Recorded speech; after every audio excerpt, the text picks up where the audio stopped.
Hi guys, welcome to my channel. ఈరోజు మనం పిల్లలు చురుగ్గా మారాలంటే ఏం చేయాలి దాని గురించి మనం తెలుసుకుందాం.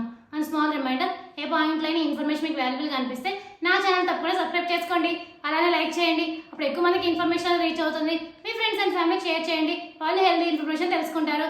ఇంకా లేట్ ఎందుకు మన టాపిక్లోకి వెళ్ళిపోదాం.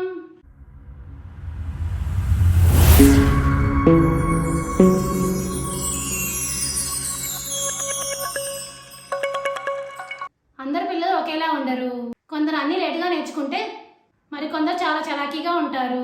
చదువు విషయంలో ఇదే వర్తిస్తుంది. అయితే పిల్లలను ఇతరులతో పోల్చడం సరికాదు. పిల్లలు అందరిలో ప్రత్యేకంగా నిలపాలంటే తల్లిదండ్రులు బాధ్యత తీసుకోవాల్సిందే. పిల్లలకు చదువుతో పాటు మంచి చెడు గురించి చెప్పాలి. వారిలో ప్రపంచ జ్ఞానాన్ని పెంచాల్సిన బాధ్యత కూడా తల్లిదండ్రులదే. అప్పుడే చురుగ్గా మారుతారు. శరీరంలో అవయవాలు పనిచేసే కొద్దీ అలసిపోయే అవకాశం ఉంది. అయితే మెదడు మాత్రం ఎంత ఎక్కువగా పనిచేస్తే అంత చురుగ్గా మారుతుంది. అందుకే మెదడు పదునెక్కించేలా పిల్లలతో ఖాళీ సమయంలో సరదాగా పజిల్స్ పూర్తి చేయడం వంటివి నేర్పించండి.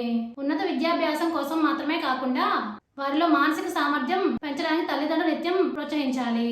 అది వారికి సంతోషాన్ని, ఉత్సాహాన్ని అందించేలా ఉండాలి. డ్రాయింగ్ లేదా చెస్, క్రికెట్ వంటి క్రీడల్లో వారికి ఇష్టమైన దాన్ని ఎంచుకొనిస్తే ఆ ఆసక్తి వారిని శారీరకంగా, మానసికంగా ఆరోగ్యవంతులుగా చేస్తుంది. ఇప్పుడు అర్థమైంది కదా మీ అందరికీ?